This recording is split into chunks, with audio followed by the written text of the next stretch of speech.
To understand the evils of George Soros, you must first know the man. George Soros isn't just a wealthy financier who came out of thin air.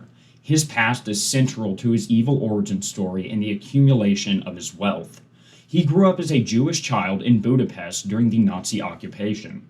He survived by posing as a Christian, witnessing firsthand how societies can collapse and identities can be lethal. This very experience is the bedrock of his entire worldview. He immigrated to the West and mastered the abstract world of high finance. His defining moment came in 1992, when he literally broke the Bank of England, betting against the British pound and netting over $1 billion in the process. This wasn't just a trade, it was a declaration. It proved a single man, with no national allegiance to Britain, could destabilize a core national institution for immense personal profit. The template for the new globalist society was set.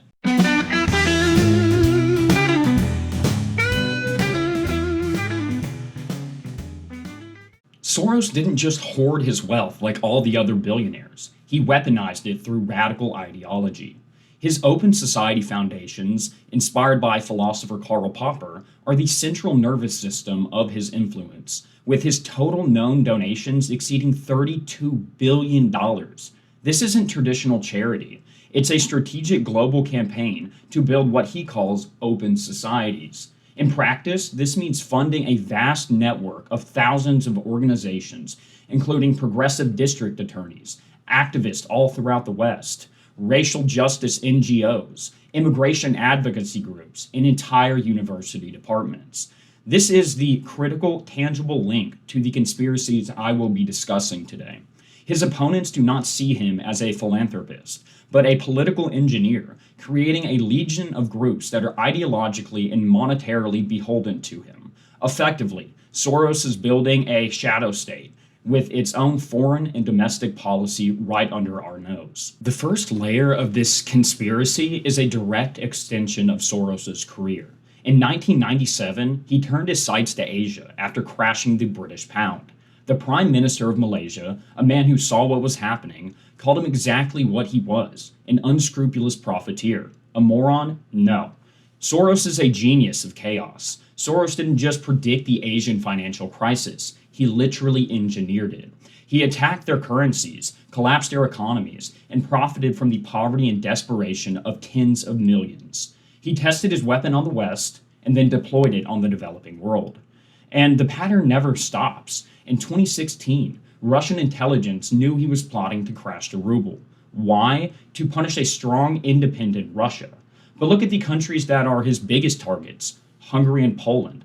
Why them? Because they dared to stand up for their own borders, their own cultures, and their own Christian identities. And after they refuse, what happens? Suddenly their currencies are under attack. Their economies face mysterious pressures. This is not a coincidence. This is a warning. This is Soros punishing any nation that refuses to bow to his globalist vision. He is an economic hitman, and your country's financial stability is his next target. This is going to be one of the more potent and inflammatory conspiracy theories about George Soros. His Open Society foundations have given hundreds of millions to organizations that provide legal aid to refugees, advocate for migrant rights, and challenge the border enforcement policies in countries all across the world. In the conspiratorial narrative, this is not humanitarian aid. It is a deliberate dilution strategy. Right-wing media figures in the US consistently claim Soros is funding the migrant caravans themselves, and there has been plenty of evidence of this happening all across the West.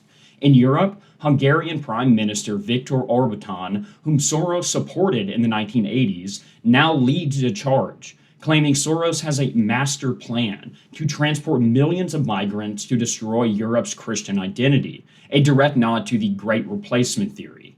The logic is, he funds the groups that help migrants, therefore orchestrating the entire phenomenon. He does this to dilute national cultures and create a more pliable global citizenry. The theory of Soros's control over the Democratic Party is built on a foundation of real, massive financial contributions. He is one of the largest individual donors in modern political history. He was a key backer of Democrats from Barack Obama to Hillary Clinton to Joe Biden. But the theory goes far beyond simple donations. Through his funding of the Justice and Public Safety portfolio at Open Society, he has heavily supported efforts to elect progressive, radical district attorneys across the country. Critics link this funding directly to policies they blame for rising crime and urban decay. The narrative is that he is not just influencing the party, but entirely remaking it from the ground up, from the prosecutor's office to the White House, creating a political machine loyal to his globalist vision, not to American voters. Soros's foundations are among the world's largest funders of LGBTQ rights organizations, from Human Rights Campaign and GLAAD to grassroots groups across Europe and the developing world.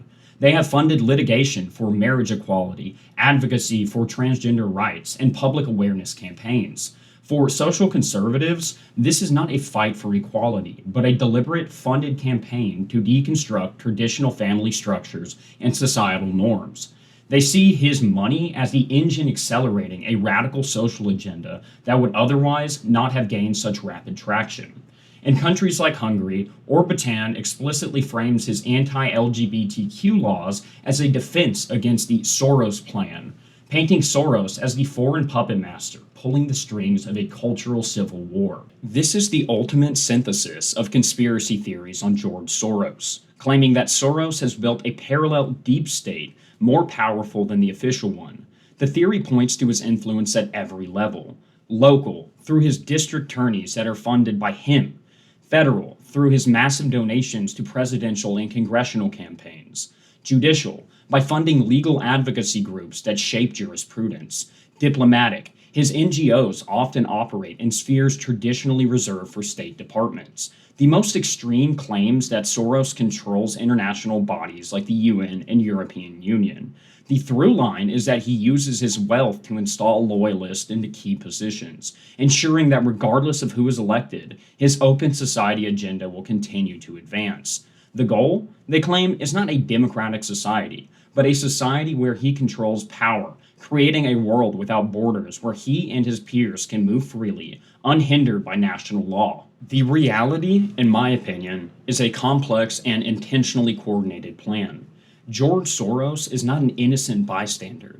He is a revolutionary communist Zionist who openly used his vast wealth to fund a progressive globalist vision that aggressively challenges nationalism, social conservatism, and traditional power structures. He funds the very things his opponents, like myself, see as existential threats. In my opinion, his actions are deliberate and repetitive. He wishes to deconstruct the very Christian society that has ushered in a level of wealth and social cohesion that has been unparalleled in history. Soros's real, tangible points of influence, the donations, the NGO networks, the political spending, are all signs of a supernatural, all-powerful, and centrally coordinated plot. I genuinely believe that he wants to deconstruct Western society. And whether you agree with this video or completely disagree and think I'm an irrational idiot, please look it into yourself. Remember, question everything. Thank you for joining me here. This is the end of the video. I think it's like episode 16 or 17. Let me know what you think in the comments. I'm excited to hear. So God bless and deuces.